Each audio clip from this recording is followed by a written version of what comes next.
Namaste and good evening to all of you.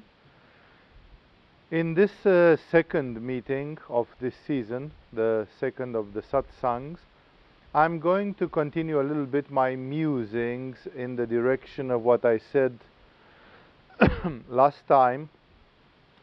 I started our very first satsang of this season referring to the highest principle. I actually referred to the principles as a general matter, that we are governed by principles, that either we consider that the universe is a chaos and a randomity and there is no meaning and that everything is just accident, or if we consider that there is a meaning and an order of the universe, if we consider that there is a structure and not a chaos, then automatically we realize that our existence, our destiny, is governed by principles.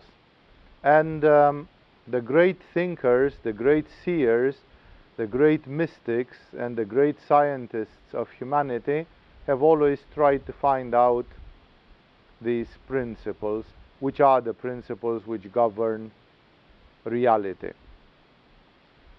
And the last time, for those of you who haven't been here, because I want to connect with that, I want to go into it through the same gate and to start from there, we spoke that the greatest of the metaphysical principles, as yoga is a gymnastic philosophy, it's a search of the ultimate philosophy, but not a philosophy of a sterile, theoretical, abstract way, but a living philosophy, like here and now. Why am I here?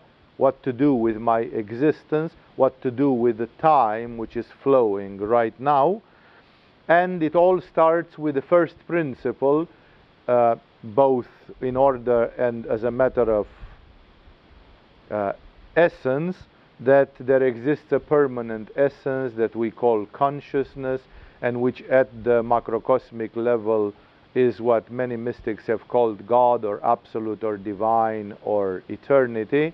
And at the level of the microcosm of the human being, it's the same, only that it has been called soul, spirit, essence, Atman, and other such essential things. And I said from the very beginning that the existence of this hub of the wheel, the existence of this void, which is the essence of everything, it's like the number 0 in mathematics, which added to any other number apparently leaves that number unchanged, and yet without 0 we don't have mathematics, properly speaking. And therefore, exactly like this, behind any star, behind any galaxy, behind any energy, behind time itself, which is not a visible entity, but we know that time exists, may be very different from one place of the universe to another, but still time is a reality. And I can continue, behind any reality, any energy, any manifestation, any form of matter or energy, there is this 0 which underlies everything. Like sometimes I would say, imagine a city or a universe, and everything is put on an infinitely thin, transparent cellophane folio, which is infinitely thin, invisible, and everything seems to be suspended in the void, but actually it sits on something. That invisible 0, which you don't see, but which upholds everything, is the visual image. It's a sort of a visual metaphor for this first principle, that everything in its essence is of the Buddha nature, it is void, it is made of Atman, Brahman, it is made of this fundamental spirit, Purusha, the Shiva nature, Nirvana, called in so many ways. And as I said, this first principle refers to the other side of reality. Now, when I'm sitting with you here, there is in between us an interaction at the level of this first principle, which most of you cannot even fathom, like it's almost like out of this world. And then there is a lot of other interaction which happens at the level of the fields of energy of this universe.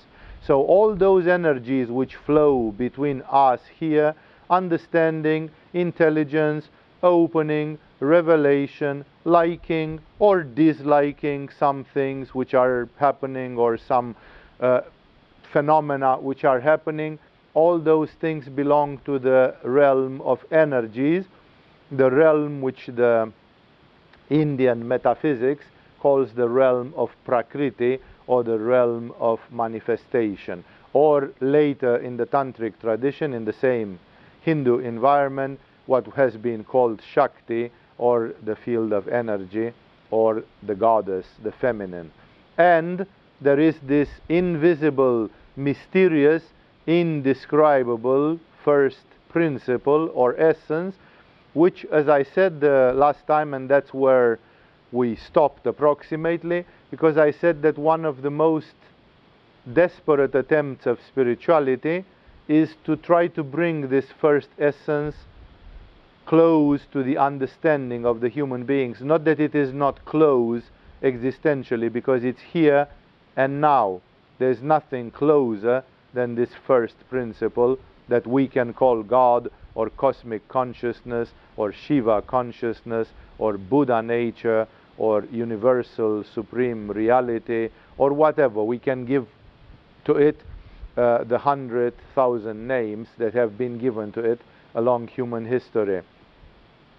And as I said, this crossing between the non-manifestation, which is beyond the mind, beyond the space, beyond the time, beyond authorship, beyond any clearly understandable principle, is exactly the big problem, because we always try to fathom the universe with our minds. If there is a law of gravitation, or if there are laws of electricity, we try to understand them intellectually and to measure them, to classify them, to use them. And when it comes to understanding this first principle, the instruments which we use in physics, in chemistry, in mathematics, in biology, in sociology, in any other field of knowledge, they don't apply anymore, because we are trying to embrace with the mind something which surpasses the mind. We're trying to use words and concepts which go with time, sequence, like this comes after this and this was before that, time, causality, space, this is here, this is bigger, this is smaller, and all that. We're trying to use such based concepts to describe something which is way beyond, totally beyond these concepts. And that's why, as I told the last time, this has been this is one of the sort of tragedies, dharmas of spirituality, that spirituality is trying to introduce people to a reality which cannot be demonstrated to the mind in any way. There's no way to demonstrate. Again, some people have tried by exhibiting paranormal powers, by poetry, by metaphor, by parables, by all sorts of ways they've tried to convey to people. The question is that if you can stop a rain from happening, or if you can raise a dead person from their grave, why does that necessarily demonstrate that there exists a transcendental spiritual reality of this universe? It doesn't. It just does by irrationality, because people say, wow, this person is so awesome, they must know what they are talking about. But it doesn't demonstrate by any logical principle that if you can fly in the air, or dematerialize your body from one place, turn it into light or whatever, and rematerialize it in some other place, that this means that there exists God. There is no inference, there is no logical sequence in between those things. The display of the most astonishing siddhis or paranormal abilities doesn't demonstrate the existence of God, because siddhis are just exceptional laws of nature, and the fact that somebody can say, beam me up, Scotty, and just go in a Star Trek like transportation mode or something, why does that demonstrate the existence of any cosmic consciousness? So as I said also last time, we are starting from a very fuzzy ground, because spirituality And the spiritual part of yoga, which results from it, is starting from the very beginning on a top-notch level. It starts from the level where it is indemonstrable.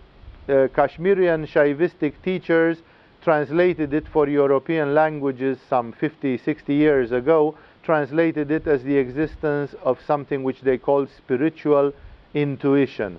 Exactly as there is a Svadhisthana chakra intuition, which is of an emotional, sexual, relational, sensual typology, exactly as there is an intuition at the level of Vishuddha chakra, which is an intuition which refers to aesthetics, principles, creativity, exactly in the same way we can define a third type of intuition at the level of the crown chakra, which is a sort of an intuition in which one has the intuition of the spiritual reality. Like, I can't tell you why I know that it is there, but I know that it is there. Even in the case of Jesus, when he was agonizing, crucified, and he even complained about it because his sensation of powerful contact with the divinity evaporated, and he simply complained and he said, my God, why have you left me? He didn't say, now I feel nothing and therefore it means it was all a schizophrenic illusion which I had during my last 20 years, and it actually demonstrates that God doesn't exist. Sorry, in the last moment now on the cross, I realized that I was wrong. He never said he was wrong. The spiritual intuition remained. He didn't say there is no God because now I'm feeling nothing and it's like I woke up from some delusion which I had. Although he was not feeling anything and his mind and body were agonizing, he still knew in a core somewhere, and he was talking to God. He said, my God, why have you left me? Like, this is a cruel game, you are playing with me. But there was not a doubt that there was there something, that he was sent from on high to do what he did.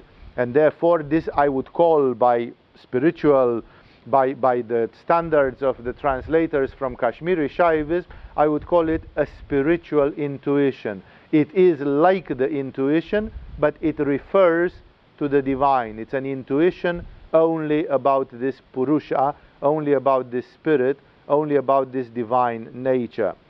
So the whole of spirituality and the whole of existence comes together with this great mystery. I remember having read a joke which was used by Osho in one of his lectures. Just recently, a couple of days ago, I was reading it to somebody, with Nizamuddin, with this Sufi hero, folk hero, who is hit by a car and it's in front of a church, and then the priest comes and says, you are going to die, you are dying here, let me save you on the last breath. And he says, do you believe in God the Father? Do you believe in God the Son? Do you believe in God the Holy Ghost? And Nizamuddin opens his eyes dying and he says, I'm about to die, and this man is asking me philosophical puzzles. You know, it's like, who knows? You know, it's like nobody knows for sure. You know, the guy says I'm dying, and this guy is asking me the fundamental questions while I'm dying. You know, haven't been able to answer those questions for a lifetime. You know, and now when I'm dying, you come and ask me. It's like, you know, it's like, stop giving me puzzles even in the last moment. You know, so the human being, this is a sort of a test of transcendence, for going from finite to the infinite, where the human being has to walk this narrow bridge of spiritual intuition. I even hesitate in calling it faith, because when you study yoga, you see that faith is a power which comes from the third eye, and faith is a multifaceted power and can be used in many ways, like the materialistic people who take these principles and use them in very often limited and selfish purposes. Not always, I don't have a condemnation towards that as a matter of principle. They say, if you believe that you have a villa with a swimming pool, you are going to have a villa with a swimming pool, because you visualize it and you believe firmly that it's yours.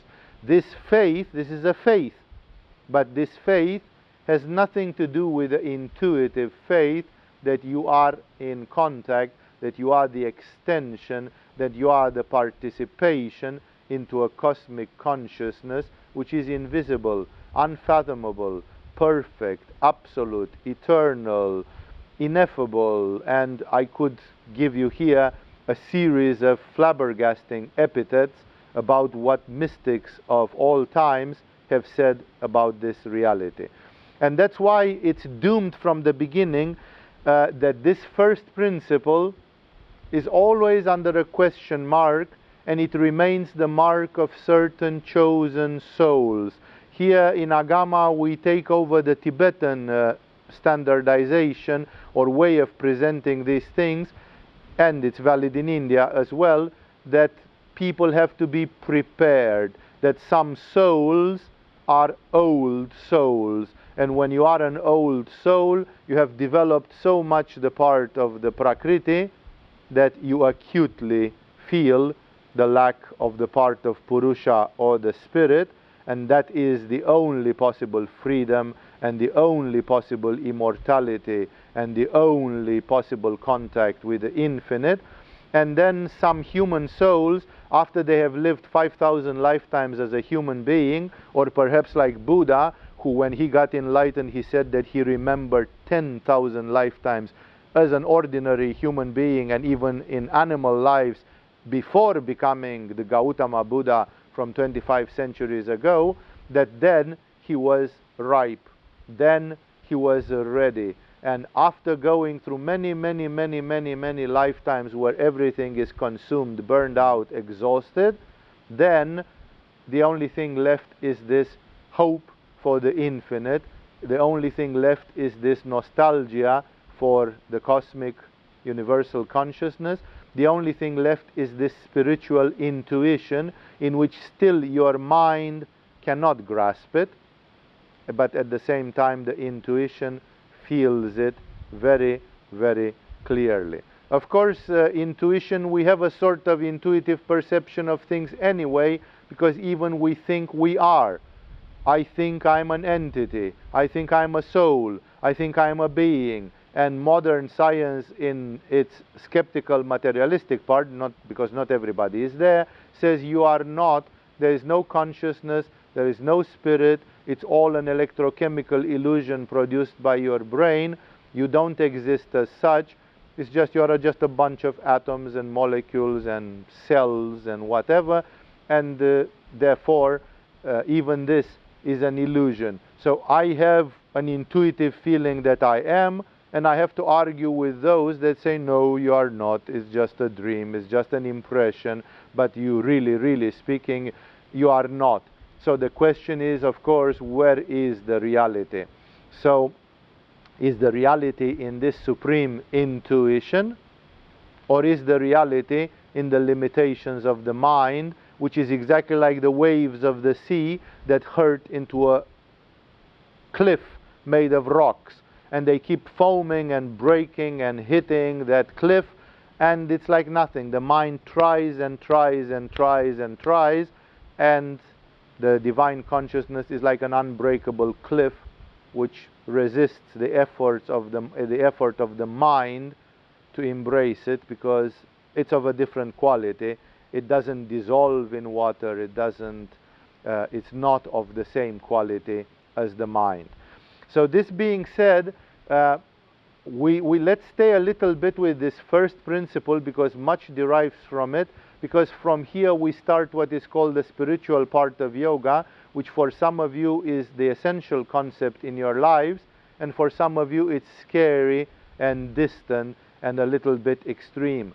There are many principles in yoga, and those who study the metaphysical workshop, they already discovered some of the mysterious, magic, wonderful structure of the universe, structure of time, structure of human life, structure of evolution.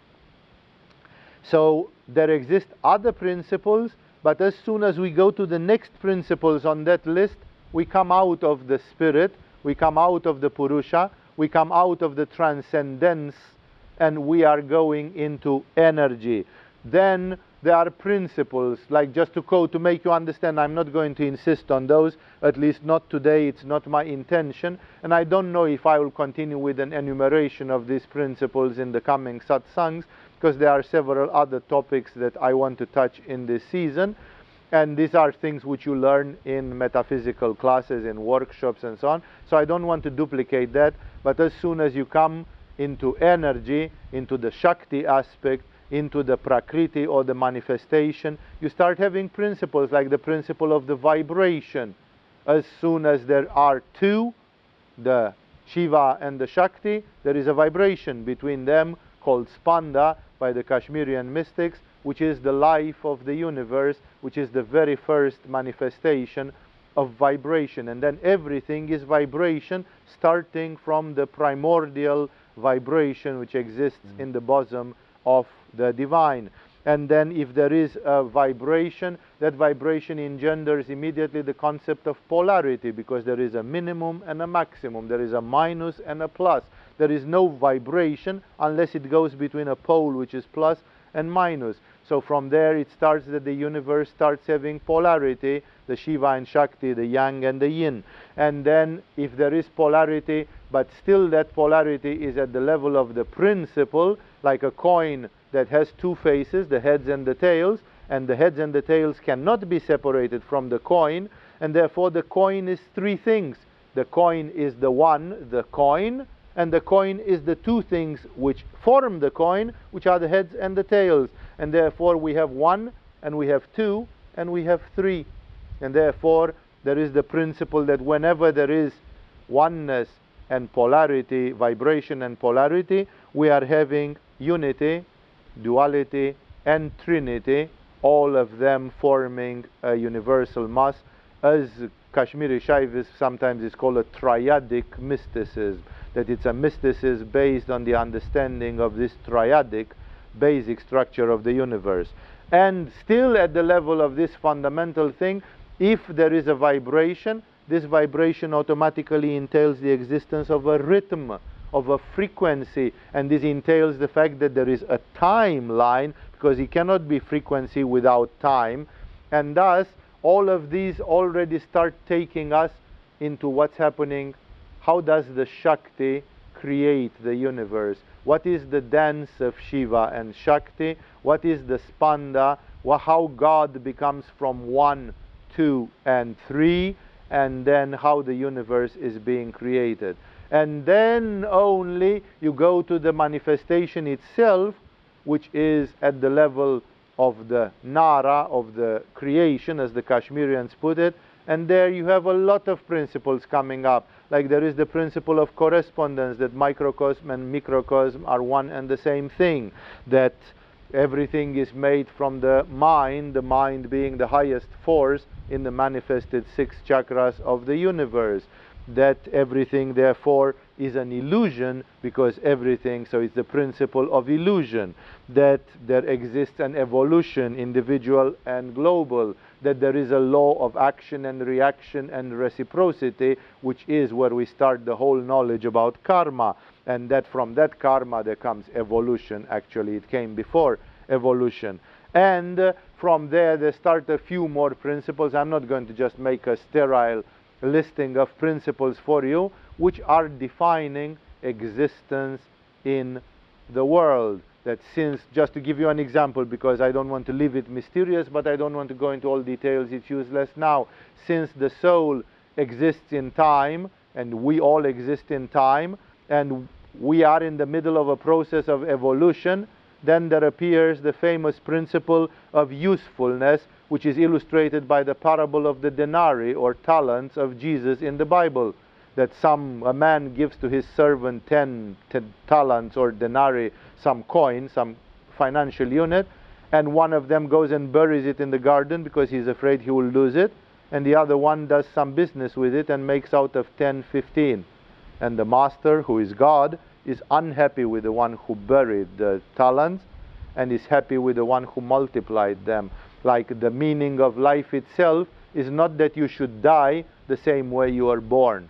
If you die the same way you were born, it means you just wasted oxygen on the face of this earth, because you are supposed to be more when you die than when you are born. You are supposed to evolve, even a 1%, even a little, but every life has to give some evolution. So, as I say, logically from all these, we have a principle at the level of the transcendental consciousness, the first principle. We have a few principles at the level of Shakti, which are the principles of how the energy works, how the universe is made of energy, and how the universe splits in Shiva and Shakti to make possible this miracle in which we live. And finally, we have quite a few principles which define life in Prakriti, life in the manifestation.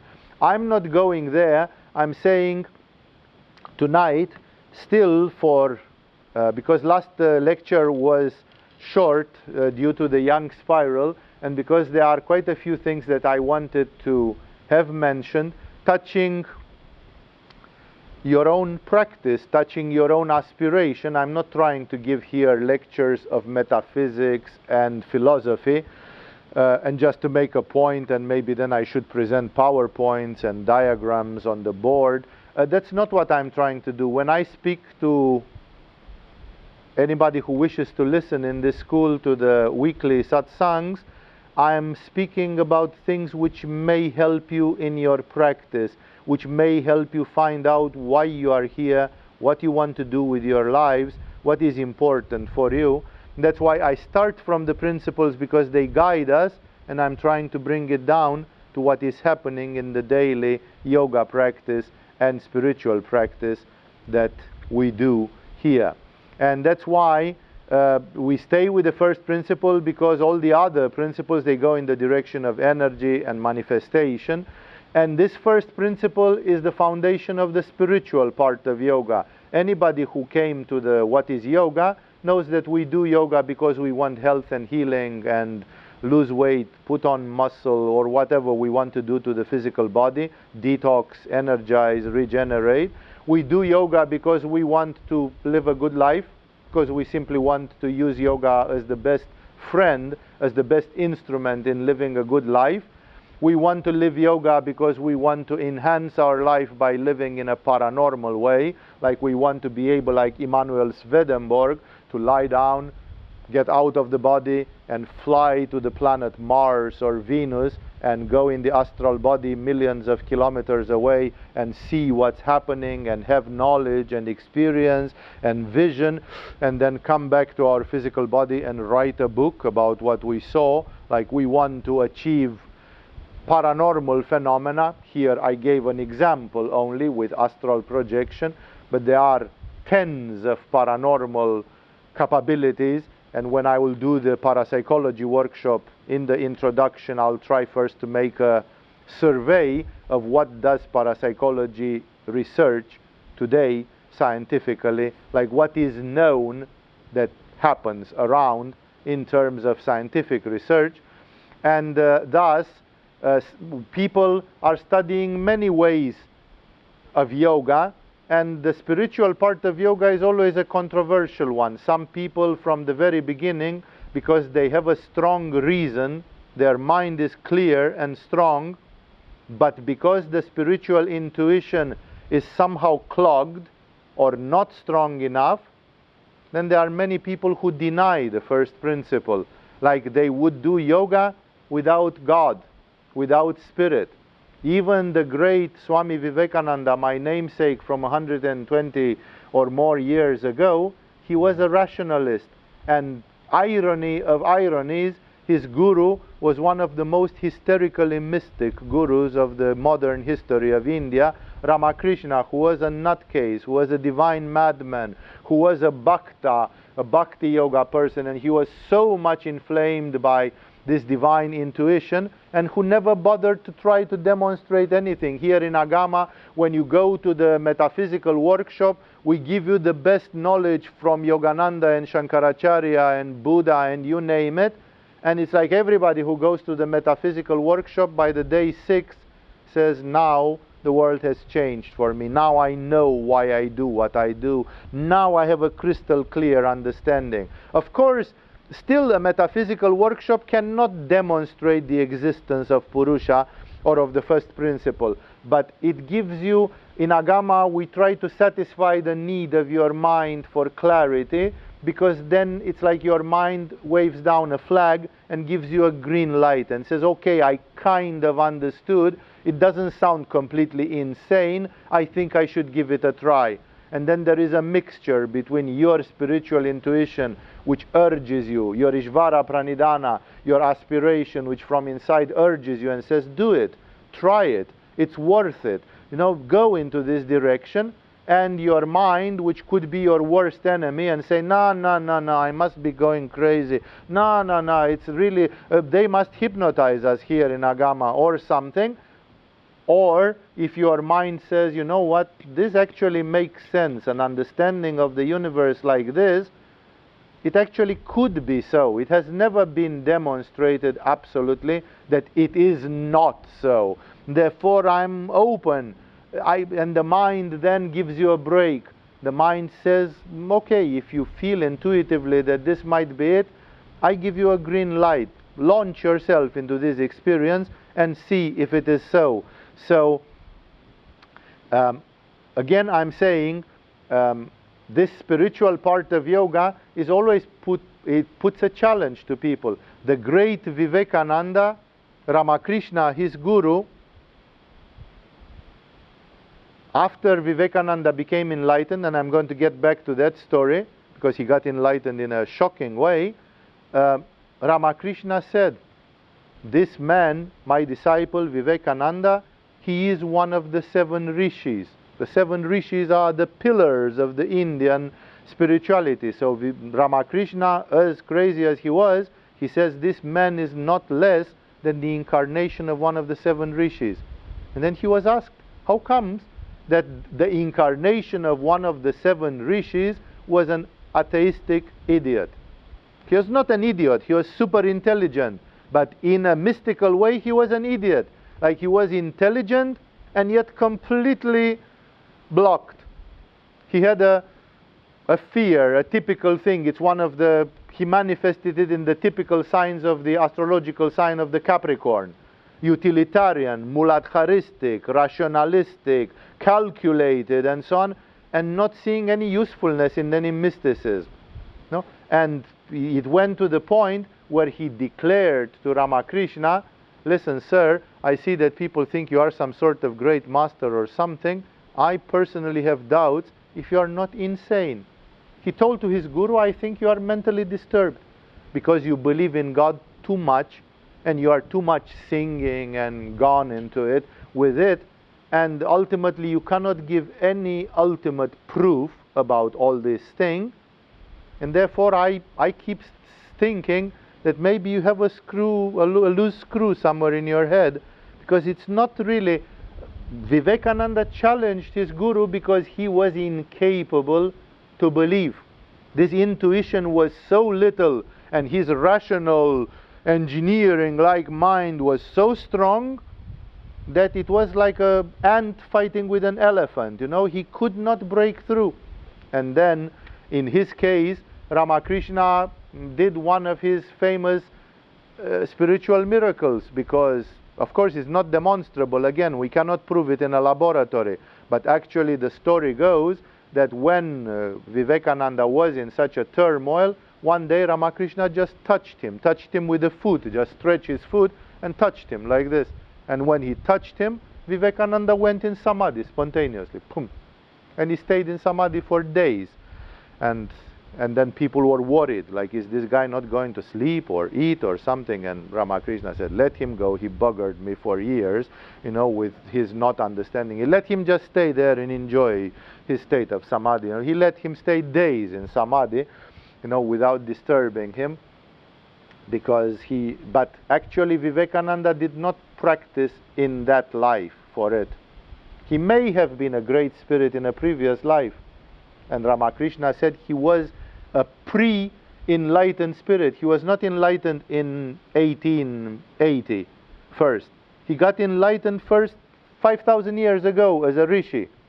And he was born in a noble family in Bengal, and he had such a strange structure that he could not remember. He had a nostalgia, that's why he was frequenting Ramakrishna. There was something torturing him and pulling him near a madman. And on the other hand, his mind was so that half of himself, more than half of himself, was asking itself, what am I doing with this madman? What am I doing with this hysterical guy here? I don't even believe in him. It's too much. I can't take it. So, even in the case of a great spirit like Vivekananda, who is not just because Ramakrishna said he was great. History demonstrated, after Ramakrishna passed away, Vivekananda lived another 10, 15, 20 years, and he did great things. He was a great man indeed. Ramakrishna was not wrong, was not just saying because he is my spiritual son, he is great, and then the future demonstrated that he was an idiot. He was not. Vivekananda was a great man, and he did great things for modern spirituality and for India in particular. But this great man couldn't break through. He was held by his own intelligence. His own intelligence was so strong compared with his intuition that his intelligence was telling to his intuition, shut up, you don't exist, there is nothing, and so on. So many people, for many people, either even if they are not ex-rishis like Vivekananda, they are fighting with this. This is the fight with spirituality. Yoga is called yoga because it's the union which the human being experiences. It is the unio mystica. That's the fundamental meaning of the word yoga. We can use it in derivative meanings, but the ultimate meaning, when Patanjali says yoga, that's what he means by yoga. So yoga was created primarily by some mystical geniuses who wanted to create a methodology for people who have this intuition to fulfill their dream, to fulfill their goal. But at the same time, this methodology of yoga, many people prefer to do much less of it. We have in the school people, and we don't blame anybody for it, we have people who come to the, let's say, therapeutical yoga courses or something, and they tell us, Swamiji, we are not interested in this mystical part of yoga. We came here to learn how to deal with tuberculosis via yoga. When somebody has tuberculosis, instead of taking antibiotica or doing this, what can you do with yoga? Because we know that yoga works as a great, incredible, healing, powerful instrument. And the spiritual part, that there might be a Purusha, a Shiva consciousness, and that I myself, if I do meditation for the next 6 years, I might have a state of samadhi and unite with that, could be possible. But I guess I'm not going to do meditation for the next 6 years because I don't feel motivated right now. Maybe in 20 years, maybe in 20 lifetimes. I don't know when. Maybe that motivation will come. I feel a little bit curious. So if we could get this nirvana thing in 20 days, perhaps I would find 20 days to do it. But like this, if you want me to stay with you for 12 years and practice meditation and rise my kundalini and activate my crown chakra, honestly, I have 2 children waiting for me at home. I just started a business and I don't want to drop it right now. I'm pursuing a PhD in philosophy, and for me it's relevant for my career. I want to do this, I want to do that. And honestly, this thing with reaching nirvana is not the first on my to-do list. It comes 25th on my to-do list. So if one day I have time, I maybe will look into this nirvana thing. It's not a shame. For some people it's an awful thing to say. But for some people it's not. They say, you know, I have to be myself. I have to be sincere. I have to look like, what do I want to do with my life? This is what I want to do with my life. So people have sometimes qualms. Agama both attracts and rejects people, because here sometimes we speak from the standpoint of the highest spirituality, because yoga was created by people like Patanjali and like Shankaracharya and like Matsyendra and like the likes of them, Abhinavagupta, and these people were going top of the top, And this sometimes frightens people because they say, hey, in Agama they are too damn spiritual all the time.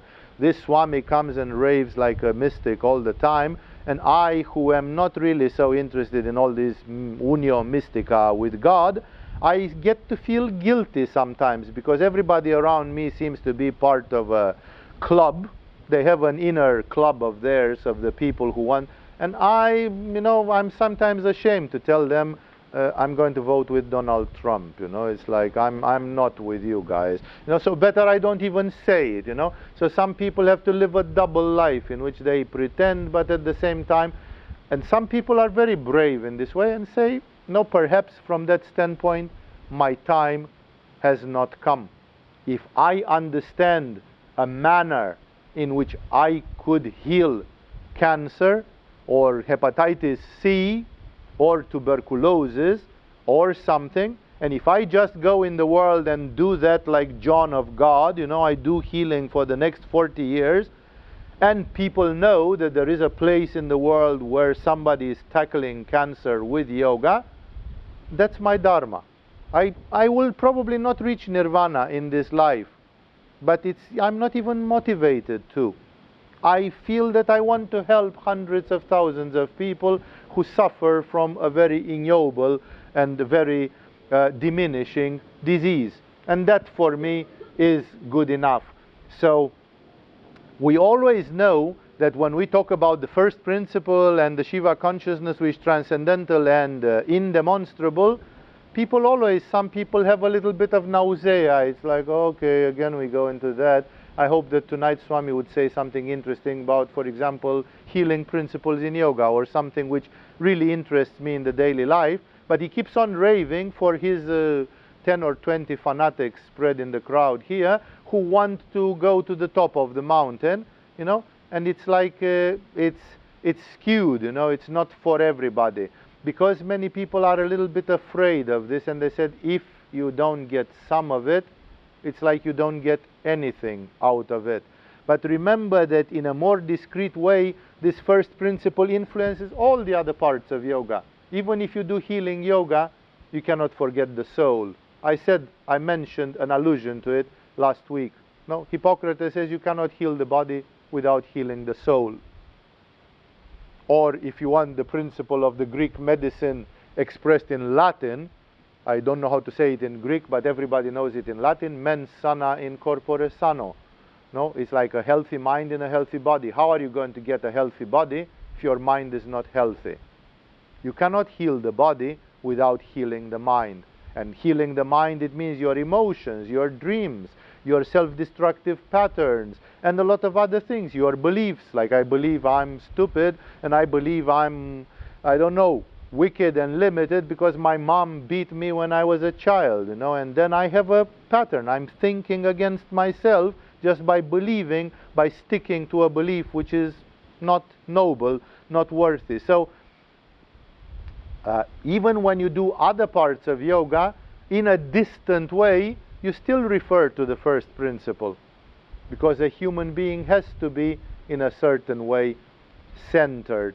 There is a health which is physical, there is a health which is emotional, there is a health which is mental, and there is even a health which is spiritual. And the human being, what does it mean to be intellectually healthy? The father of homeopathy has defined it as the main characteristic of it is that your intellect is fully creative. Like when you have creativity, you have a healthy mind. And when you lost creativity, your mind has a worm in it. It has some parasite in it. Your mind is not healthy anymore. First sign of decrease of the health of the mind is the loss of mental creativity.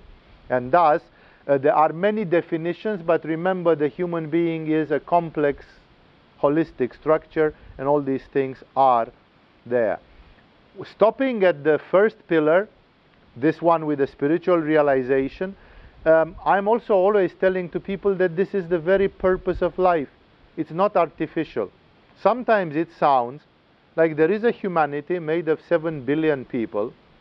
99.9% of these people are happy with having a car or two, a house, a dog, a family, couple of children, a job, a career, and they go through life like this, and they are the cannon fodder of history. Sometimes, like in Rwanda or whenever, there is genocide and they are executed, and then humanity stands up again and tries more. And it's a terrible thing. Sometimes a tsunami is coming and killing 250,000 people, and okay, what does humanity do?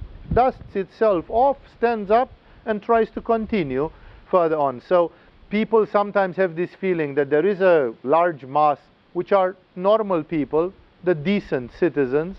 They may be called bourgeois, but they are decent citizens. And in the middle of these citizens, you get a Vivekananda and a Ramakrishna, who are nutcases. They are not really violent nutcases, so they shouldn't be put in a straitjacket because they don't endanger other people and they don't do violence. But maybe they should be medicated by force, because these people are raving lunatics. They dream about some incredible freedom and knowledge and omniscience, and they are dissatisfied, and then they do years and hours of meditation and Kundalini rising and all that, and it's like these people have a sort of an artificial thing, like, I'm not satisfied to just have a suburban house and 2 kids and a family and a job and a career. Well, that makes me sick and tired. I want to be omniscient, omnipotent, and omnipresent.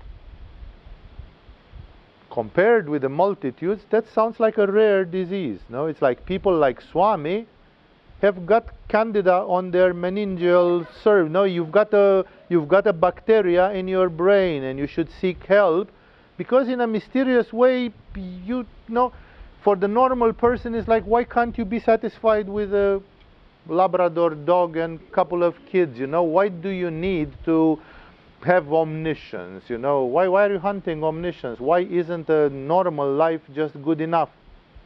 And therefore, for many people, it appears, because the spiritual aspirants are so rare, it appears like the spiritual realization, this chase of something spiritual, is artificial.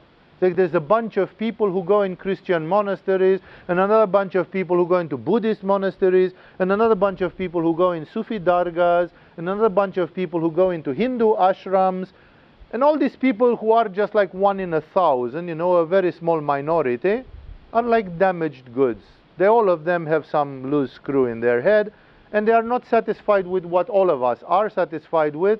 They want something extraordinary, outrageous. They want eternal life. They want to stop dying. For God's sake. We all die, and 1 person in 10,000 wants to not die. It's like, why can't they just calm down and be like the rest of us? Live their lives, put their head down, and just carry the yoke of daily life. That's why I'm trying to show, first of all, that spiritual realization, while it may seem an oddity, it's actually not something artificial. The spirituality doesn't see that life is a Labrador dog, a Labrador retriever, and 2 kids and a car, and then spiritual realization is like a boil on your brain. It's like some sort of wart grown on your brain. But on the contrary, they show always that the spiritual realization is the very purpose of life. It's the end of evolution. And you have to realize that here things are black and white. Always, in many things which I say about spirituality, there is always this thing that you are to the edge of something which is black and white. If there is God, if the reality of the cosmic consciousness is true, if there exists spirit, if spirituality is a reality, and Jesus was incapable to demonstrate it to you, I am not even going to try. No, it's like we don't even try to demonstrate. We simply say, if you have the intuition of this in your heart, you have it. And if not, we pray for you that you start having it little by little. There is no way in which this is not something which can be learned in school. It's a sort of an intuitive aspiration, the famous Ishvara Pranidhana that we talk about. And that's why if there is a structure in the universe, And if the universe is not chaos, then there must be an evolution, a purpose, a goal of life. Things are going somewhere. If all these things is just an accident, and we are megalomaniac, deluded, self-deluded people sitting here and figuring out that maybe we do a great thing and talk to Shambhala, then I'm sorry, but it was all a dream and an illusion from one end to the other. But if it is not a dream and an illusion, then the only logical consequence is that there is a process of evolution. And if there is a process of evolution, it's not optional. Nobody has asked the reptiles if they want to turn into birds or into mammals. It's a process which is coming from the force of nature. It's inevitable. So you here, either there is a chaos and then there is no evolution because there is no beginning and no end and there is no meaning, or if there is a order in this universe, then there is evolution, and that evolution happens to you as we speak. And that's why everybody is doomed, in the correct commas, to be a Buddha. Even if you kick and scream, you will become a Buddha. When Yudhishthira was asked by Dharma, and I often give this example, it's one of the gems from the Mahabharata, he was subjected to a test of wisdom like the Sphinx of Egypt that was asking wise question to the aspirants, and if you could not answer the question of the Sphinx, then you could not enter into the gate of the mysteries. So in the same way, Yudhishthira, the son of Dharma, is asked by his father about 20 questions of wisdom to see if he's really ready to go to the next generation. And the last question which Yudhishthira receives is capital, because Dharma, his invisible father, is asking Yudhishthira, the eldest son, what is inevitable? And you know the American answer, which is not the wise one, of course. The inevitable thing is death and taxes for the Americans, because that's what obsesses them, obviously, in their society. For Yudhishthira, what is inevitable is not death and taxes. Yudhishthira, when he's asked what is inevitable, he says happiness. And happiness, he doesn't mean a watered down thing that I gave you 2 cherries and you ate them and you say, now I'm really happy I ate 2 cherries. That's just a watered down pleasure of your senses, a pleasure of svadhisthana, of your sense of taste. When he says happiness, he means ananda, he means bliss, he means beatitude, he means ecstasy. So Yudhishthira says, it is inevitable that all of you will taste ecstasy. Question is just, when will you pull the finger out of that orifice and start working for it to make it happen in this life quickly? You can wait another 500,000 years and still ecstasy will hit you. Later, some of you earlier in this very lifetime, and some of you later. But it's inevitable. It's like a river that doesn't want to go into the sea. Rivers end into the sea. That's the inevitable dharma of every river, to go into the ocean. It's the inevitable dharma of every soul to become a Buddha. And that's why we have not been asked to vote on the phenomenon of evolution. If there is no order in this universe, then evolution is an illusion coming from Swami Vivekananda, who is selling illusions and dreams to you. The whole universe is chaotic. There is no before and after. And therefore, there is no meaning. Nothing has any structure. Everything is just a randomity, accident, and chaos. So, one day, there comes the aspiration to be reunited. Although I'm telling you that you are doomed to become Buddhas, and it's only a matter of time, not everybody says, oh yeah, sure, let's do it.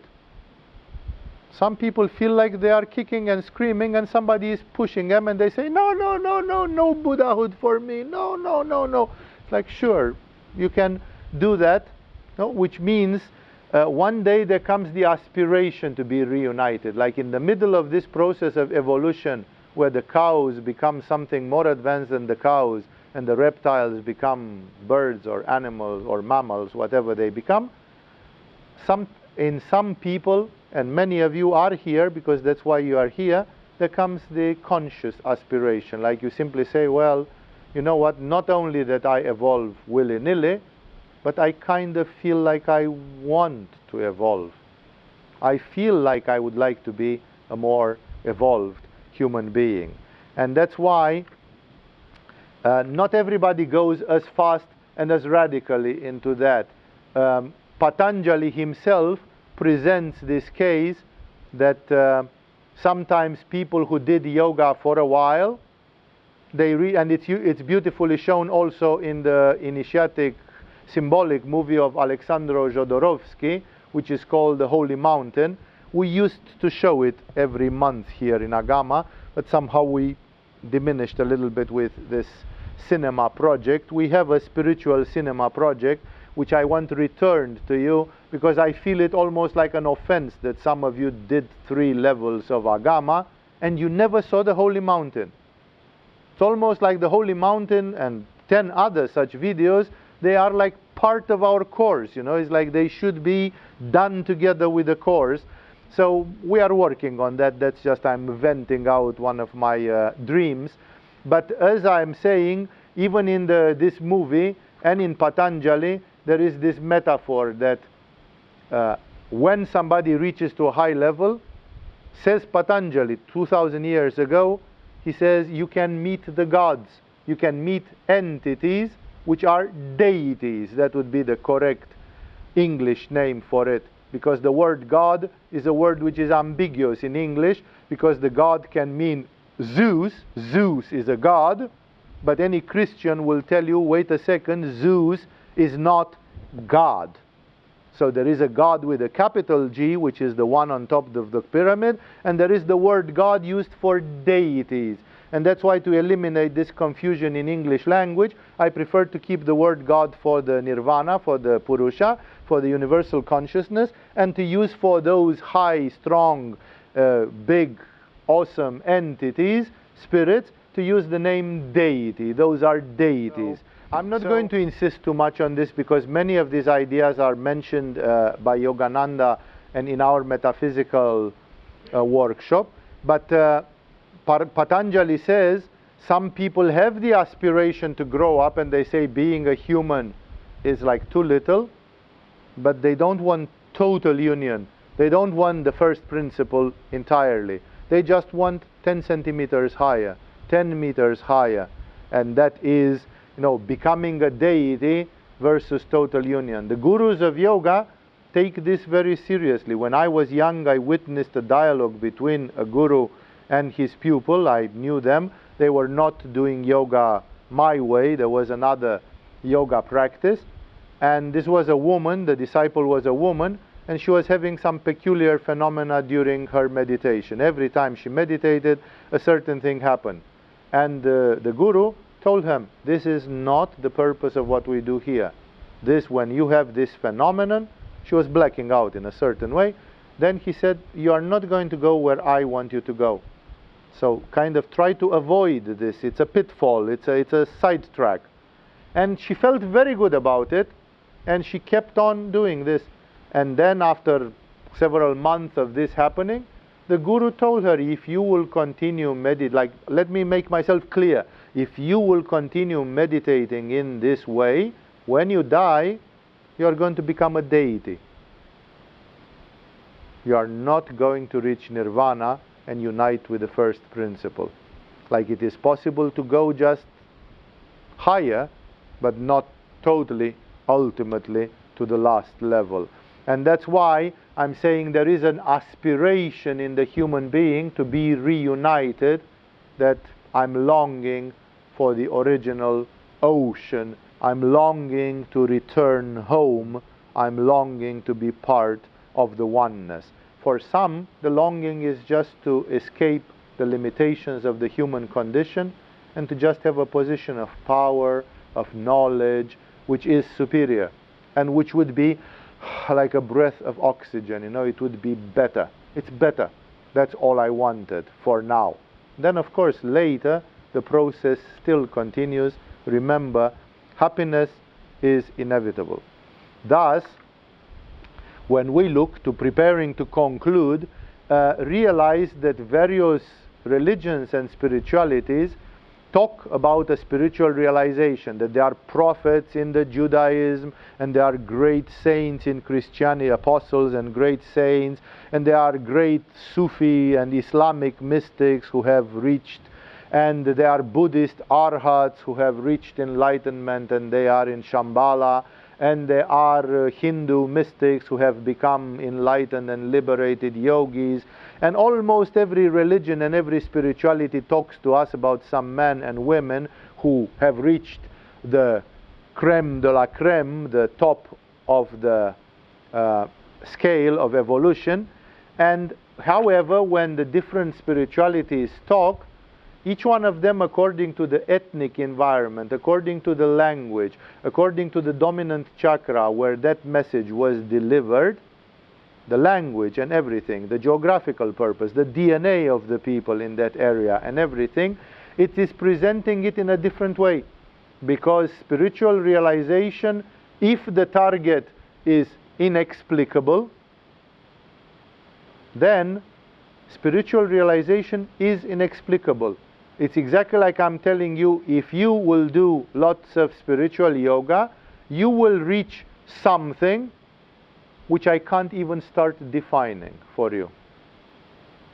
So the question is spiritual realization desirable then? Intuitively, some people say, yes, I would do it even if Swami cannot explain it quite, because I have the feeling that that's what I've been longing for the last million years of my soul. So for some people that intuition is strong enough. For some people, they are puzzled by the fact that, we try to define spiritual realization so that you intellectually decide if you should go for it or not. And that's why every spirituality is trying to give you a perspective. And for example, the tantric tradition of Kashmir, which is one of the strongest spiritual traditions of this planet, even in yoga and in tantra, it stands like a jewel above everything else. In the Vijnana Bhairava, when Shiva himself, it's a dialogue, it's a sort of an imaginary dialogue. No, it's not imaginary for the spiritualists, but let's anthropologically call it an imaginary dialogue between Shiva and Shakti. And Shakti asks Shiva, what is your essence? What is the nature of Shiva? So for the people who practice spirituality. And Shiva answering about himself, talking about himself, Shiva says, this nature of Bhairava, he says, nobody can define it in any way. And everything which has been written about it in the whole history of humanity is like, and makes a wonderful comparison. He says, it's like sweet candies which the mother gives to a child to take a bitter medicine. Like in India, much of the Ayurvedic medicine is sometimes bitter and very strong, and the children won't take it. And then to determine the children to take a shitty medicine, you give them candies or sugar together with it, and you say, if you drink this, look, I'm going to give you this bonbon, and the child gets bought into doing it. So basically, Vijnana Bhairava, which is a text of maximum lucidity, says, you have been told that if you do spiritual realization, you're going to feel great. It's sugar. It's just a sugar bonbon. It's not really true. It's your mother is lying to you to make you meditate. If you meditate, you are going to reach nirvana and it's going to be so damn good. Sugar coated.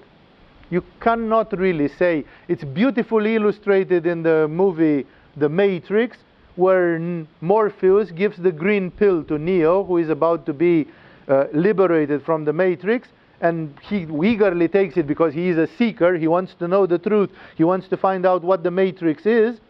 And Morpheus withdraws the pill in the last second and he says, Neo, mind you, I'm not promising it's going to be good. I'm just promising it's going to be the truth. Like if you care about the truth more than you care about if it's pleasant or unpleasant, then take it by all means. But if you are going to whine like a coward afterwards, why did you give me the green pill? I was better off in my ignorance and oblivion. Then forget about it. Don't take it from the beginning. Stay in your ignorance and oblivion, because maybe you are not ripe. It's like an apple that has to be picked up and sold like a splendid apple, and the farmer looks at the apple on the tree and says, Sunday I'll pick this apple. Like it's Thursday. No, it still has 3 days to go. Those 3 days, the last 3 days for an apple, they matter. It's not red enough. It's not perfumed enough. It's not sweet enough. It has to stay 3 more days. If your soul is not for picking today, then you need maybe 3 more years or 3 more lifetimes before your apple is ready to be picked up. That's why, it's like some people are ready. They say, give me the green pill. I'm going to jump head forward into it. Why? Not because you hypnotize me or anything, just because it's my need. I have an intuition, and this intuition is driving me insane. And I don't care about what anybody says. I'm going to do this thing. And otherwise, then there is a hesitation. And Vijnana Bhairava, which is a very lucid text of spirituality, tells you honestly. This is not a text for the masses.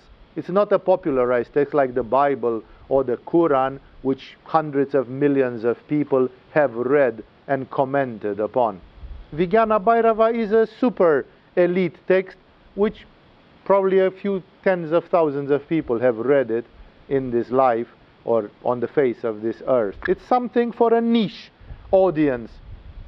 And Vijnana Bhairava Tantra says, people, listen to Shiva. He tells you from the very beginning, whatever you heard being said about Nirvana, God, Shiva, infinite, immortality, it's all a white lie. It's all sugar candies to determine you to seek for it, to encourage you to, you seek for it because you have the intuition anyway inside you. But then to encourage you to say, like a child that learns to walk, and the father goes 2 meters away and he says, yes, come. No, every one of you who has taught a child to walk, you know that you have to encourage it in the beginning because it's not quite stable on its feet.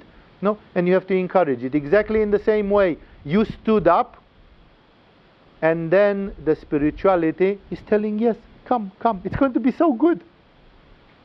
It doesn't mean it. It's not about that. It's not about the fact that it's going to be so good. Milarepa got poisoned and had so much pain. He said, if I put a quarter of my pain in that rock, in a huge boulder, it's going to crack. So much agony I have in me because of this painful poison. And he demonstrated it several times in several ways. Jesus got crucified. The best friend, disciple or teacher of Rumi got assassinated or chased away, Shams al-Tabrizi and so on. Like, the world is full of misery, even in the world of enlightened beings. Even enlightened beings are martyrized and persecuted. And Ramakrishna died of a cancer in the throat, which is not a joke at all, to die of a cancer in the throat. And Ramana Maharishi died of a bone cancer. So the list could continue.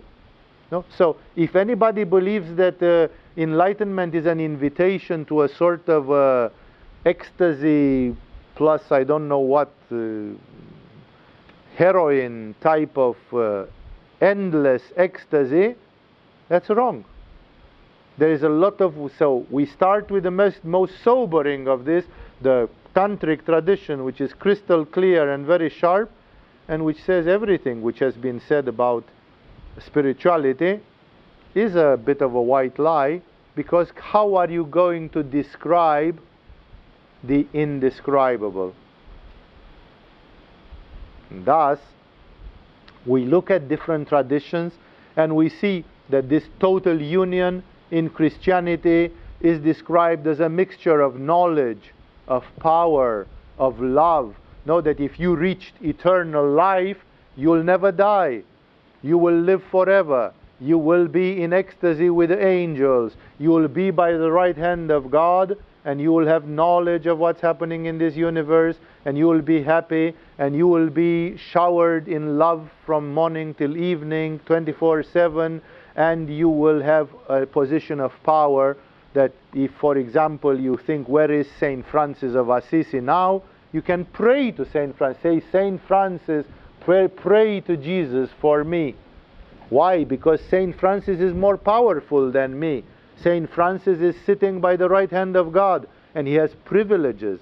He is in a position. So when Christianity proposes a spiritual status, it proposes a spiritual status which looks not like in the Yoga Sutra. In the Yoga Sutra of Patanjali and in the Nirvana original model of Buddha, it's like an extinction. It's like all your desires, any form of karma goes off, and you are Kaivalya. You are insulated in a pristine Purusha spirit, and the world for you has ceased to exist. It's like a Fata Morgana. It's like a Maya which has disappeared. It's like a dream that has disappeared. And you simply are unconcerned with anything. You are just pure spirit. The Christian tradition doesn't define this part. Like some people who are the suicidal typologies, there exist people, and I'm not saying it as a pun, there are people who in spirituality, we call it in the Shakta Tantric tradition, we call it the typology of Dhumavati. There are people who look for this. They say, I wanted to do spirituality and all I'm looking for is peace. Shanti, shanti, shanti. Like, give me a break. The universe is a mad place where everything changes, and there is no center, no fulcrum, no stability. And all I want is peace, rest, repose. I know of a poet who says, I'm longing for repose. That repose is like a wheel that stops. Click. And then it's like that. The breath has stopped, the heart has stopped, the mind has stopped, the vrittis in the mind have stopped, and the person is in what Buddha aptly described as a void. That void doesn't mean nothingness. That void means void. It means something called void, and which is not nothingness. It's void because it cannot be described by the words. If you read the Jet Kune Do book of martial arts of Bruce Lee, who was not a great spiritual teacher or anything, he quotes from Chinese Taoist masters who say that void is luminous and warm. It is full of love and it is pure presence. Like the void is not described like actual nothingness. It's something which the mind cannot fathom. So some people love this. They say, I want to just jump in the void and forget, disappear, melt, silence forever. I'm longing for repose. Some people have this temperament. Some people would like that in 1,000,000 years from now, they should be in myrrh and love and agape and bodhisattva spirit and in Shambhala shining on the planet. And some people want that in 1,000,000 years from now, they should be left alone by everybody and everything. It's different temperaments. It's the same spiritual reality, but different people see a different facet. Like you are climbing the north face or the west face or whichever face of a mountain. It doesn't look the same, and the path is not the same. So that's why spiritualities are different. And some people who don't like one of them, they like another one of them. Some people say, you know, I like the Buddhist thing. I want void, stillness. These people are giving me that I'm going to be on by the right hand of God and forever be in a love which flows like a river, ecstatic, and have knowledge, and people will pray to me to help them because I will be like Saint Basil the Great, or like, I'm not interested in that. It looks like so much fuss. It's because you are looking at another dimension of the same phenomenon. It's the same phenomenon ultimately. That's why it's important for those of you who consider, I might look a little bit into the spiritual part of yoga. You have to find out which of these visions of spirituality attracts you. Because some people propose void, stillness, emptiness. Some people propose knowledge, power, love. In Hinduism, for example, the spiritual realization is not so much based on knowledge. In Buddhism, it's called enlightenment. And Buddha is related with the Sanskrit word Buddha, Buddhi, Bud, which is the root for Mercury in astrology. And it means Mercurian knowledge, intellectual knowledge. So in English, we have the same duality when people say, enlighten me. But they don't mean put me in samadhi. They mean give me information about this topic. So enlighten me means just information. Like you download something to me. Therefore, enlightenment is a word which is double-edged, because it means on one hand a form of knowledge, like Buddha. He says, I reach nirvana, but before I reached it, I saw all my previous lives. I discovered where I come from, who I actually am, and in the last minute I touched the earth to remember all my history, who I am, where do I come from, and who is going in nirvana right now. So for some people, the knowledge, power, love, but in India they call it moksha or mukti. It's not enlightenment. We sometimes use it in English, that Indian yogis have longed for enlightenment, but strictly speaking in Sanskrit, they don't call it enlightenment. Some of them call it kaivalya and nirvana, which is a Buddhist way, and it means zero, void, and some of them call it moksha or mukti, which means liberation. The Indian soul was not always fascinated by disappearing. It was obsessed with freedom, and the freedom is the freedom from karma.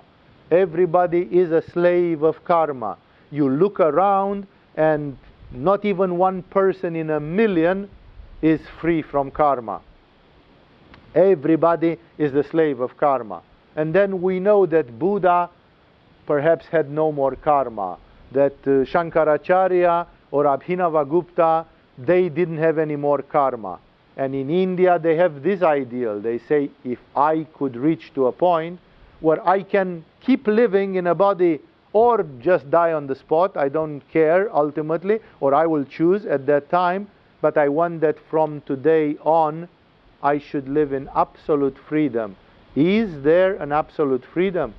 Is there a great freedom? Because freedom is one of the great ideals of the human life. Some people want to live in knowledge and meaningfulness, and they say, I don't want to live a meaningless life. It's completely terrible. Some people want to live a life of love, and they say, without love I cannot live. Some people say, I want to be enlightened and to know this universe. And some people say, I want to be free. And everybody is therefore going for another facet, but describing the same process. That's why when the Hindus speak about karma and liberation, we have both the forgetfulness of the human body, that you are in a human body, and if you are in a human body according to the Hindu-Buddhist theory, each and every one of you here was a human being at least 1,000 times before. At least 1,000 lives you had as a human being. At least 1,000 times you died.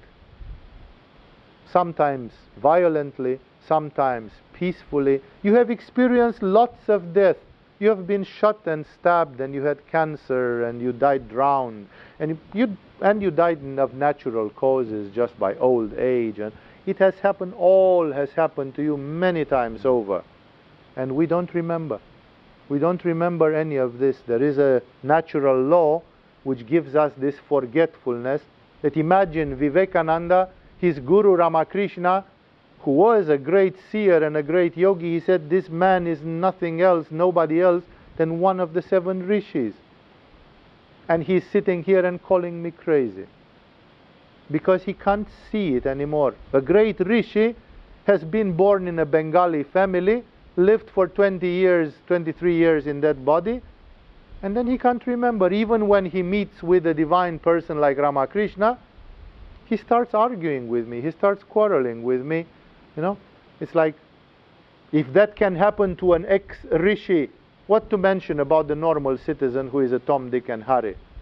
Of course they forget and they don't remember, and they just go on through this. So there is a huge disadvantage, there is a huge bondage in this constant reincarnation, and there are also advantages. In the metaphysical workshop, Yogananda describes how beneficial it is to be born. That when you are born, there is a lot of shit. Like when you are in the astral world, you are not going to die of starvation, because your astral body doesn't need physical food. But in the physical world, if you are a bum and you somehow are a loser, you don't have anything. What do? You sleep under a bridge, and one day you don't have food and you die of starvation. The physical world is so shitty that it obliges you to get enough money for feeding yourself, for clothing yourself, for having a roof over your head, and then you are dependent on Shell Oil or whatever multinational, come Walmart or whoever you are working for.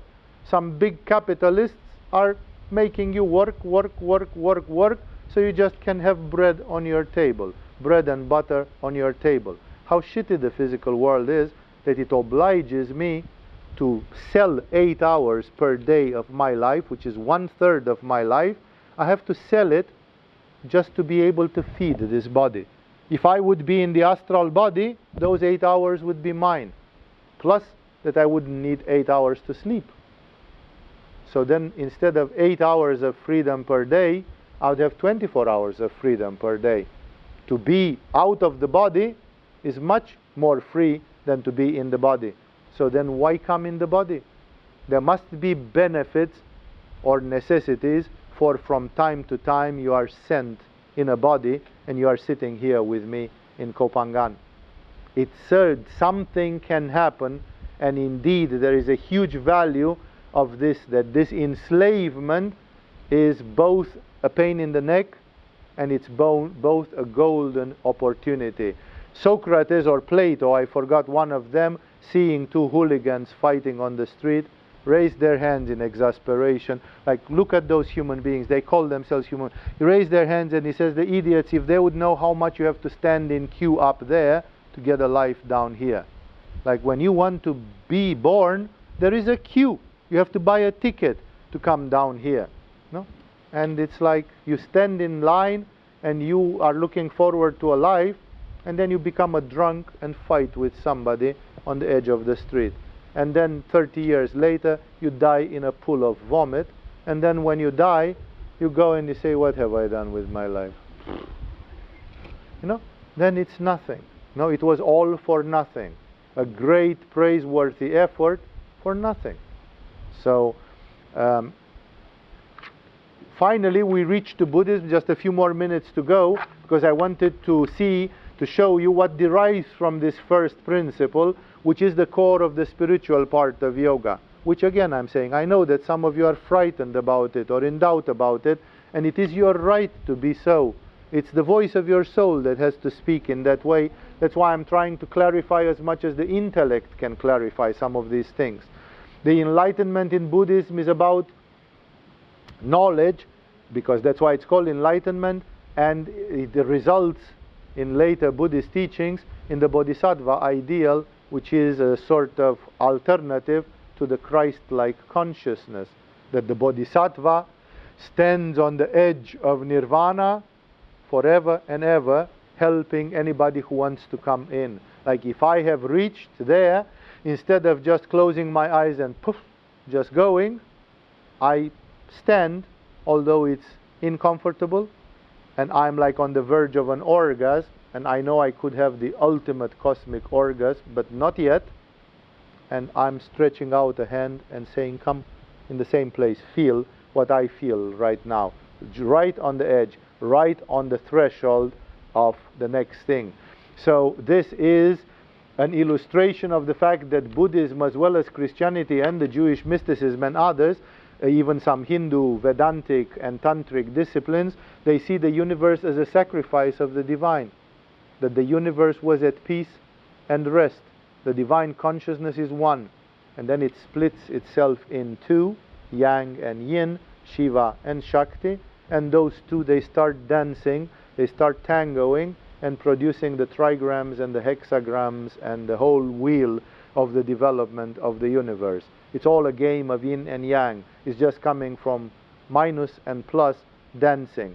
Ever since, it's like in that beautiful Christian joke, which says, in the sixth day, it's a part, of course, it's not literal from the Bible. In the sixth day, God created the animals and the birds and the plants, and God saw that it was good, and He rested. And then in the seventh day, He created Eve. And ever since, nobody has had any rest ever anymore. This is a wonderful joke, which in a ridiculous, profane way, says a great truth, that as soon as you have agitation and polarity in the universe, then automatically there seems to be, like, why is all this thing going on and on and on and on, all this big bang pulsation of the universe, and to which avail, to which purpose? And it's seen as a sacrifice, like the divine could have not created.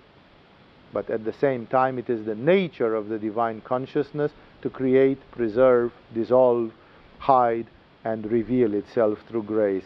And that's why it's like a sacrifice. It's like a part of the divine is taken out of its peace and made into this. And you say, this world is full of misery, there is violence, there is hunger, there is pain, there are lots of things, and it could have all been just pure consciousness of the divine. It's like, it's felt like a sacrifice, that a part is taken from the transcendence and brought into the immanence so that it exists. Of course, this surpasses greatly the purpose of this satsang tonight. This is something which I explain when I comment one part of the teachings of Kashmiri Shaivism in the workshop about Kashmiri Shaivism.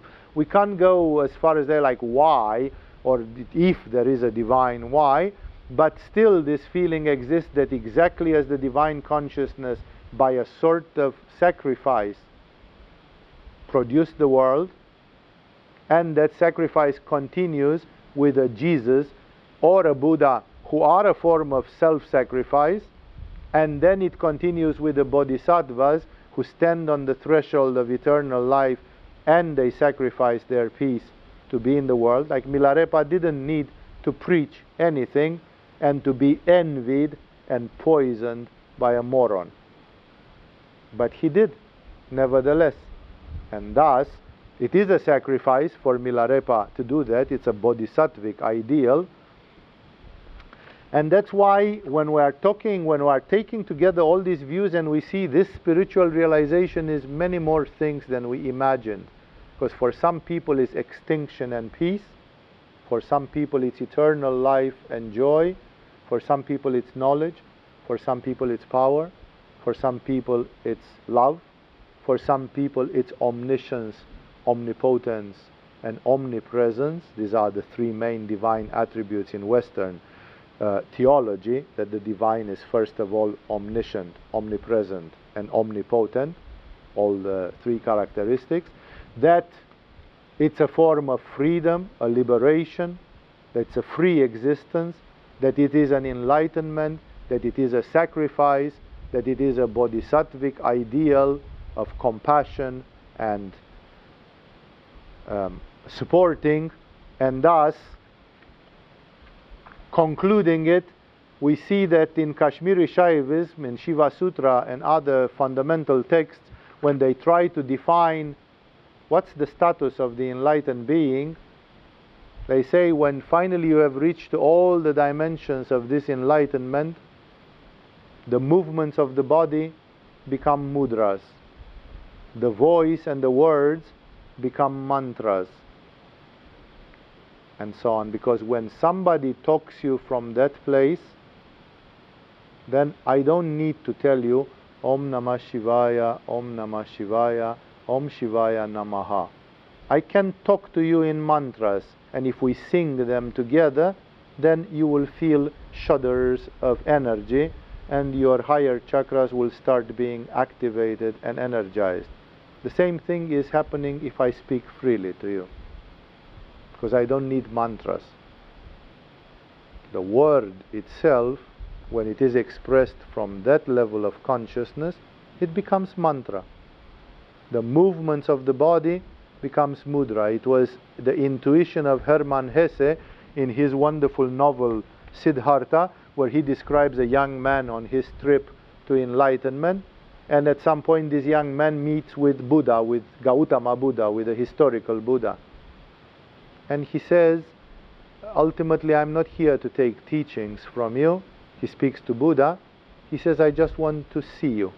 Because he says, I know that by just seeing your hands or feet, that's enough.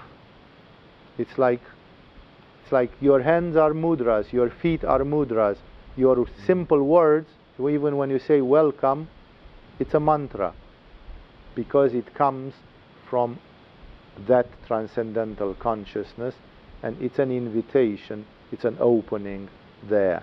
That's why the spiritual realization, like for those of you who are interested in this part of yoga, I'm going to speak about other principles, and we have so many other things in yoga, but for those who are interested in reaching the top in this way, and who have the aspiration, the motivation, and who even have the power to believe that it could happen in this body, in this lifetime for you, then for those people, this is what spiritual realization is. I advise you to study it carefully, because it can be that the spiritual realization is described in some of the traditions of humanity in a way which magnetizes you completely. And you say, why didn't you say so from the beginning? When I studied the teachings of Buddha, I didn't hear this, because Buddha is talking from his angle, and Shankaracharya talks from a slightly different angle, and Abhinavagupta and Jesus and others, they talk from each one from their angle, and they show you a facet of this indescribable global reality. And that's why the first step for you, if you want to be interested in the spiritual part of yoga, is to find out if there is a facet which interests you. Is there any presentation of spirituality in yoga, in tantra, in any of the religions or spiritualities of the world where you say, that's my way? That one, when I hear it said in that way, like I wouldn't do a step to just reach the void. I don't know why everybody is so crazy about, I don't want, but I want love. I want eternal love. I want a love which is as big as this universe. You found your horse. You found your motivation. You found the vritti, the emotion which can take you there. That's why for several people, spiritual realization is several things, while at the top it means just one thing. It means one and the same thing. But that mountain can be climbed in many ways. If there is absolutely no way in which that mountain thrills you, and if there isn't this blind spiritual intuition which says, yes, yes, yes, yes, yes, yes, I know, then automatically one has to see which other parts of the yoga practice can maybe open that door. Maybe if I deal with yogic healing, maybe if I have a great life in which I blend knowledge, sensuality, karma yoga, selfless service, and other things, and then my life lived in a good way leads me there. Or maybe paranormal abilities. If I will start moving in the astral body on each and every planet in our solar system, then I will suddenly have the feeling of how ephemeral the physical life is, of how small the body and the life on earth is, of how free the spirit can be when outside of the body, and then I'll be ready to move to the next direction. Everything, selfless service, a good life, tantric sexuality, exerting paranormal, experiencing paranormal abilities, they can be like a springboard which takes you again to the spiritual part of yoga. It can be an argument for, okay, I've done enough of this, now in my heart a new voice has emerged. And that's why don't be afraid of the spiritual part of yoga, because it's not imposed, and nobody says that a green apple, and by green I don't mean a Granny Smith green apple, I mean a green apple like an unripe apple which is not ready to be picked up, then that apple shouldn't be picked up. You should have the patience to let it ripen. And if you want to ripen it faster, then you put it in a plastic bag. Then you put an infrared lamp on it. You accelerate its ripening by using methods, but still it cannot be picked up while it's totally unripe, because it can't be used pretty much for anything. So it's the same with your soul and aspiration. You come in this exclusive environment of Agama, where some of the people in Agama are extremely on the spiritual part, and that for some people can be demotivating or confusing. Remember, yoga is many things, and you have to find your place in the big puzzle of life. And when your apple is ripe, then I can promise it will be picked. It will be ready for the picking. So live in your own shoes. If you don't feel that you are Milarepa, don't try to live in the shoes of Milarepa, because it's going to be fake. It's not going to be you. You are just going to live a false life, and when you'll be 70 years old, you'll detest it, and you'll refuse it, and you'll reject it. Live your life, and with wisdom. You are condemned to be enlightened. Sooner or later you will reach ecstasy and nirvana, and let the process go in the way in which your heart tells you to go. But if you heard that some people here in Agama say that if you stand 10 minutes on your head every day, if you do 10 minutes of headstand every day, it's going to help, and if you feel like, I can do that, 10 minutes of headstand every day, anytime, I will do it, then do it. That's exactly the voice of your soul. It means you agree with instruments that are accelerating your process of evolution. So don't feel alienated because some people in Agama and in the world want to do the spiritual part of yoga. Don't be frightened of it, or it's like, no, that thing is, I don't know what to think about it. Everybody is where they are, and if any one of you learns to heal cancer by pranayama and diet and hatha yoga, you are doing a great service to this humanity, and in a certain way you are a bodhisattva already. You are a karma yogi, and you are doing a great good to the whole universe, symbolized through your fellow men, symbolized through your neighbors. So everybody, although I started, and I like to start with the highest, because everything comes from the highest, that's where the first principle is, and that's where the essence and the truth is. That truth and essence has to manifest here and now in your life in the way in which it manifests. And if you are one of the crazy people, welcome to the club. I can only say that you are blessed with a wonderful madness, and the same madness which afflicted Shankaracharya and Ramakrishna and Rumi is afflicting you, and you are in a very noble company when you are there. Although the people who don't have it will think like, that person is like damaged goods. Ramakrishna was damaged goods for many people, but remember what Rumi says in one of his poems. Today I saw you, he talks to God, and he says, today I saw you, and those who are not looking the same way as I was looking, now they are sorry. Like the ugly little duckling of Hans Christian Andersen's fairy tale proved eventually to be the most beautiful swan. It was not, but in the beginning everybody thought it's just an ugly little duckling. So sometimes there is this metamorphosis that the little ducklings become swans because they are not afflicted by a disease, but they are pervaded by noble ideals. Enough of this. I spoke tonight about the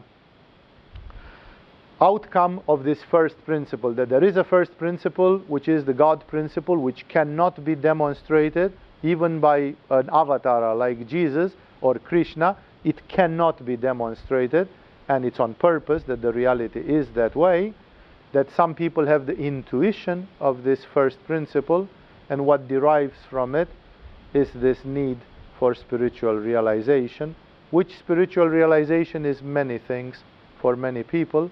And I hope that in the world of yoga, and especially of tantric yoga, you are finding this multilateral presentation so that you can find a language which speaks to you. You can find a way which speaks to you. No, it's many people who, no, there are American people who became disciples of Yogananda, and they reached samadhi through yoga. They were born in a totally different meridian, they were born in a different world, but see, karma, dharma, the universal forces make that now we live in a much smaller world. 10 centuries ago, you are probably doomed to live in the village where you were born for most of your life, and then you had to find the meaning of your existence, your happiness, there. My grandmother almost never left the village where she lived. She lived all her life, 80-something years, in one village, in one house. Extremely seldom she went 20 kilometers away to a nearby city or something. There were people who lived this ancient life happy with what they had. Today, because you have access to hearing teachings from the Dalai Lama or from Eckhart Tolle or from the Sufi teachings of Rumi rendered by modern day Sufis, then the world has become much smaller, and the souls are born in nations and in families in a way which allows them to travel and to share a lot of traditions. That's why spirituality has a special profile in this period, in this part of Kali Yuga where we live. Enough for tonight. We'll continue in the coming satsangs. I intend to also continue with some of the analysis of some Upanishads of yoga, sacred Upanishadic texts about yoga, to give you a diversion from the Hatha Yoga and Tantric texts. So I'm not going to continue much more with these principles. I just wanted to give you first an inspiration for your practice. Like, be motivated, do your practice the way you feel you should do it, and go as deep as possible according to your hearts. Enough for tonight. Namaste to all of you. Thank you for resisting this long story, and see you in the coming days and weeks according to this. Enough.